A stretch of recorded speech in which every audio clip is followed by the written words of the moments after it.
Career management पे। मैंने आप लोगों से आपकी लास्ट क्लास में सॉर्ट एनालिसिस करवाया था, अगर आप लोगों को याद हो।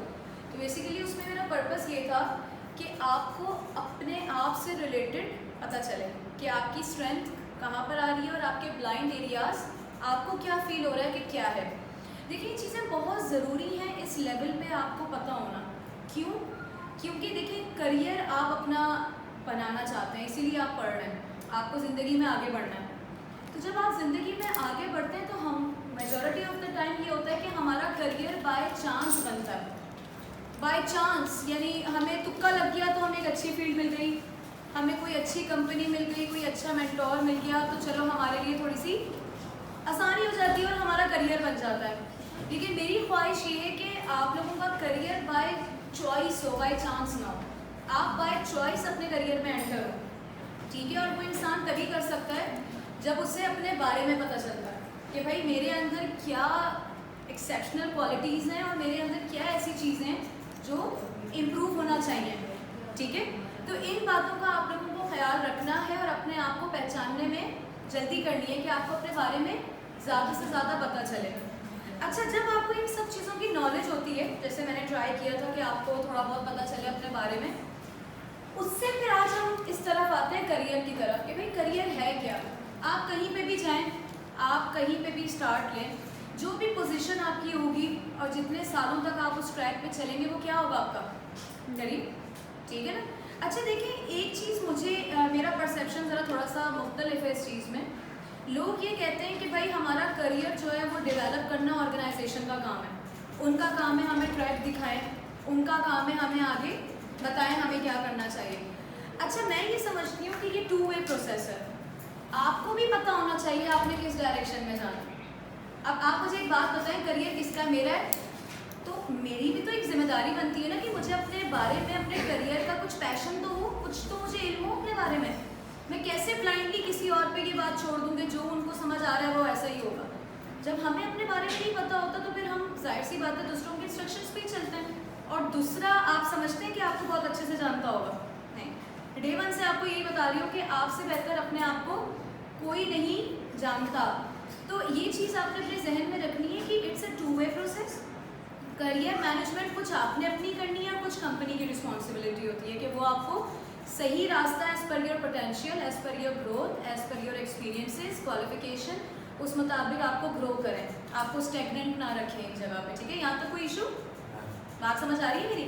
इसी से अगर हम डेफिनेशन की तरफ आ जाए तो भाई करियर मैनेजमेंट का एक पूरा डोमेन है जिसके अंदर एम्प्लॉय को ऐसी स्किल्स, ऐसा करियर पाथ देने की कोशिश की जाती है कि वो कंपनी में भी आगे बढ़े और अगर जस्ट इन केस वो कहीं स्विच करता है तो उसके बाद भी उसका करियर रुके ना। देखिए, कंपनीज़ के अंदर अगर हम जा रहे हैं तो सिर्फ उस कंपनी के हद तक मेरा करियर महदूद नहीं है, ठीक है ना। करियर तो चलता रहेगा, ऑनगोइंग प्रोसीजर है। लेकिन मैं आपको इतना इक्विप करा दूँ अपनी ऑर्गेनाइजेशन में कि कहीं अगर आप आगे जाएं तो आपको उससे बढ़कर अपॉर्चुनिटी मिले, आप इतने ग्रो हुए हुए हों। ये मकसद होना चाहिए ऑर्गेनाइजेशनल करियर मैनेजमेंट का। यहाँ तक कोई मसला स्टूडेंट्स, इज इट क्लियर? चलिए, वेरी गुड। अब अगर मैं आपसे डिस्कस करूँ कि मैनेजर का क्या रोल है। देखिए, मैनेजर का मतलब आप ये समझ लें, अगर आप मेरे स्टूडेंट्स हैं और मैं आपको मैनेज कर रही हूँ तो मैं आपकी मैनेजर हूँ। अब मेरा रोल खाली आपको पढ़ाना नहीं है, मेरा काम उससे बहुत आगे भी है। यानी मुझे आपको सपोर्टिवली रास्ते दिखाने, आपको मोटिवेट करना है, आपको कोच करने की ज़रूरत है। सिमिलरली अगर मैं आपको ऑर्गेनाइजेशनल कैपेसिटी में बताऊं तो मैनेजर का काम बेसिकली ग्रो करना होता है अपने एम्प्लॉयज़ को, कि अगर कोई आपके अंडर काम कर रहा है तो उसका स्कोप तो बने, वो ग्रो तो करे किसी एस्पेक्ट से, मतलब फ्यूचर प्रॉस्पेक्ट्स तो खुले उसके लिए। मसला ये होता है कि हम लोग कामों के अंदर, यानी 2 तरह की लीडरशिप्स होती हैं, आप लोगों ने यकीनन पढ़ी होंगी। एक होती है ट्रांजैक्शनल, एक होती है ट्रांसफॉर्मेशनल। वैसे तो बहुत सारी हैं, 2 डिस्कस इसलिए कर रही हूँ कि ट्रांजैक्शनल लीडरशिप होता है गिव एंड टेक। भाई आपने अच्छा किया, मैंने आपको मार्क्स दे दिए, आपने बुरा किया, मैंने आपके मार्क्स कम कर दिए। दिस इज व्हाट ट्रांजैक्शन हो रही है ना, give and take. Transformational leadership इसकी बिल्कुल डिफरेंट होती है, यानी कि जहाँ पे आप एम्प्लॉय को ट्रांसफॉर्म करते हैं, ग्रो करते हैं, उसका पोटेंशियल जो है वो आउटशाइन करे, उस तरीके से उसको ट्रीट करते हैं, वो वाली लीडरशिप हो जाती है ट्रांसफॉर्मेशनल। तो बेसिकली ये मैनेजर का काम होता है कि वो अपने एम्प्लॉय को काम, तो देखिए हमें करवाना है, हम एक पर्पसली मिल रहे हैं, मुझे आपको पढ़ाना है, लेकिन मैं अपनी टीचिंग के साथ साथ इसको भी इंश्योर करूँ, ये मेरा फ़र्ज़ है कि आप लोगों के अंदर जो भी पोटेंशियल है ना वो ज़रा बाहर आए, आउटशाइन करें आप किसी तरीके से, आपको समझ आए आपकी ज़िंदगी का ट्रैक कहाँ जा रहा है कहाँ नहीं जा रहा। ठीक है, तो एग्जाम्पल देने का मकसद ये है कि आपको समझ आए कि जब मैनेजरियल पोजीशंस पे इंशाल्लाह पहुँचेंगे तो आपने अपने अंडर लोगों को इसी तरह से ट्रीट करना कि उनका जो स्कोप है लाइफ का, उनकी जो वर्थ है वो बढ़े।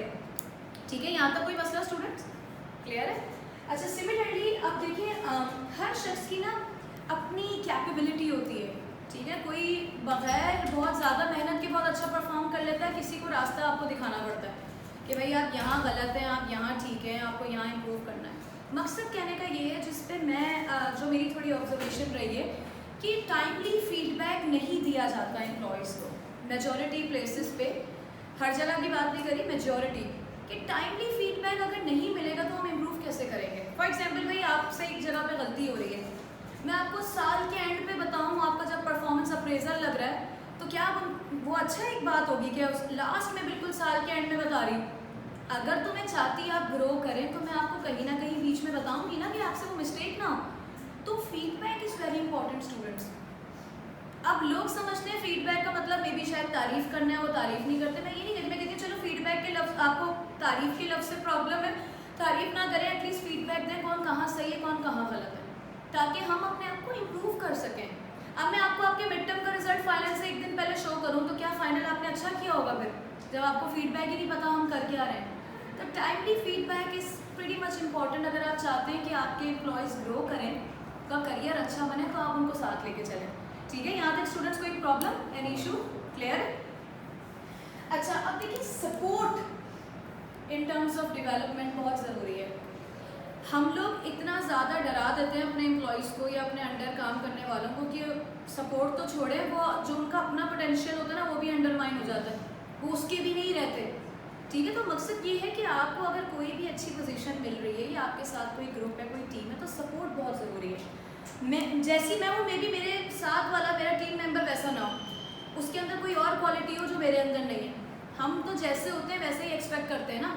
फॉर एग्जाम्पल अगर मैं अच्छा बोलती हूँ तो मेरा टीम मेंबर मेरे साथ अच्छा, वो भी वैसे ही बोले, लेकिन ऐसा नहीं हो सकता। हर शख्स की जो कॉम्पिटेंसी है, जो पोटेंशियल है, जो टैलेंट है वो अलग है, तो हमें अप्रिशिएट करना चाहिए और हर चीज़ को अपने नज़र से नहीं देखना चाहिए। दुनिया में हर तरह के लोग हैं भाई, तो इसलिए सपोर्ट बहुत ज़रूरी है।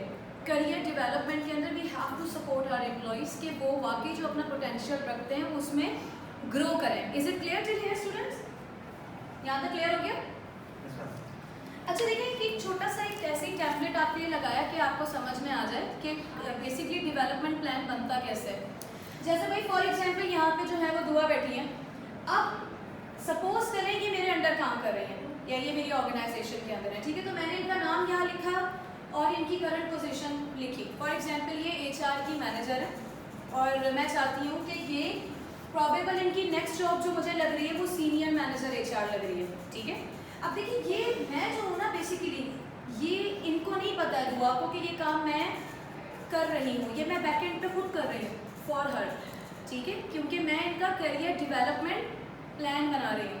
तो यहाँ पे मैंने क्या किया, जिनके अंडर ये काम कर रही है, जो भी इनका डिपार्टमेंट है और इनको हम किस दिन अप्रेजल देने का सोच रहे हैं, वो सब लिखने के बाद ये मेन चीज़ है कि ये नेक्स्ट पोजीशन के लिए मुझे कब तैयार लग रही हैं।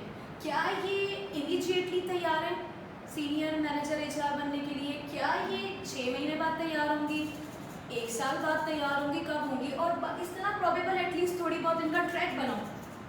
देखिए मैं बना रही हूँ, हो सकता है ये एक्यूरेटली इस तरह से ना जाए, लेकिन मोर और लेस इनका एक पाथ मुझे समझ आ रहा है कि ये लैंड कहाँ करेगी कुछ सालों में या कुछ महीनों में।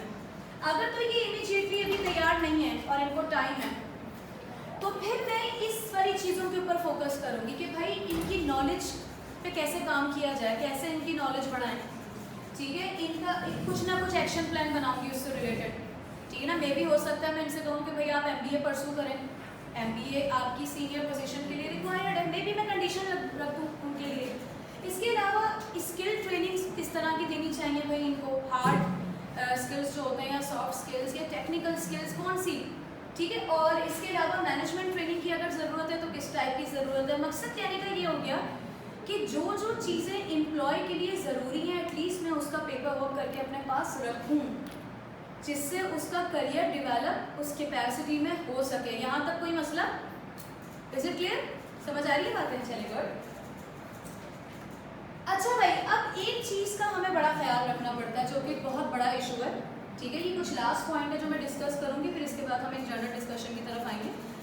अच्छा देखिए, होता ये है कि आपका जो एम्प्लॉय है वो आपके साथ है जब तक वो आपकी ऑर्गेनाइजेशन में। एक लाइफ साइकिल चल रही होती है भाई, वो आएगा, कुछ टाइम ग्रो करेगा, ठीक है ना, फिर किसी पोजीशन पे पहुंचेगा, फिर मे बी लीव करे, तो एक लाइफ साइकिल होती है।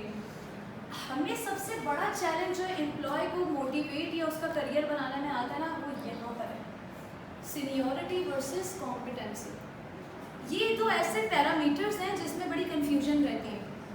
कहीं कहीं पे ये समझा जा रहा होता है कि भाई सीनियरिटी ही जो है ना वो कॉम्पिटेंसी की अलामत है। मतलब एक शख्स है, वो काफ़ी अरसे से हमारे यहाँ काम कर रहा है तो उसे ही ज़्यादा आता है, लेकिन this is actually not the case. कुछ यंगस्टर्स, कोई नया एम्प्लॉय भी आपका बड़ा कॉम्पिटेंट होता है, मे बी उसके पास वो एज ना हो, मे बी उसके पास वो एक्सपीरियंस ना हो, लेकिन उसके अंदर कॉम्पिटेंसी बहुत होती है।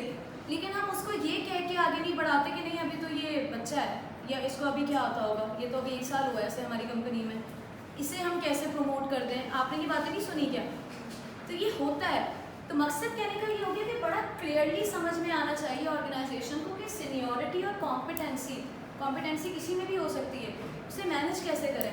कोई ना कोई आप क्राइटेरियाज बनाएं, कोई ना कोई आप टारगेट्स या थ्रेशोल्ड बनाएं जिसकी बेसिस पे आप जस्टिफाई कर सकें, ठीक है ना। देखिए फॉर एग्जांपल एक नया शख्स है, 1 साल भी नहीं उसे हुआ, लेकिन उसने 2, 3, 4 प्रोजेक्ट्स में काम किया ऑर्गेनाइजेशन के, जिससे प्रोडक्टिविटी बहुत मिली, लेकिन हम उसे प्रमोट नहीं करें। क्यों? क्योंकि वो सीनियर नहीं है, उसका प्रोबेशन पीरियड नहीं खत्म हो रहा अभी तक। तो do you think it's fair? Discrimination हो रही है, ठीक है ना, ऐसा नहीं होना चाहिए। आपको यहाँ तक बात समझ में आई? इसके अलावा ये भी आपको पता हो, जैसे मैं बात करी कि कॉम्पिटेंसी को मेजर कैसे करना है। हमारे यहाँ पैरामीटर्स ही नहीं बने हुए होते कॉम्पिटेंसी मेजरमेंट के, यानी क्या मैं परफॉर्मेंस से मेजर कर रही हूँ, क्या मैं अगले बंदे की प्रोडक्टिविटी कैसे मेजर कर रही हूँ, किस तरीके से मैं उसकी कॉम्पिटेंसी का अंदाज़ा लगाऊँ। तो ये कंपनी टू कंपनी वेरी करती हैं प्रोसीजर्स, इसका अंदाज़ा ज़रूर होना चाहिए कि हम कॉम्पिटेंसी को मेजर कैसे करें। और इन सब चीज़ों को रखते हुए आप एक एम्प्लॉय का जो है वो करियर सेट करें, जिससे उससे आपकी कंपनी में स्कोप मिले और आगे बढ़ने के चांसेस उसके बढ़े, ठीक है। यहाँ तक कोई स्टूडेंट्स मसला? चलिए, थैंक यू सो मच।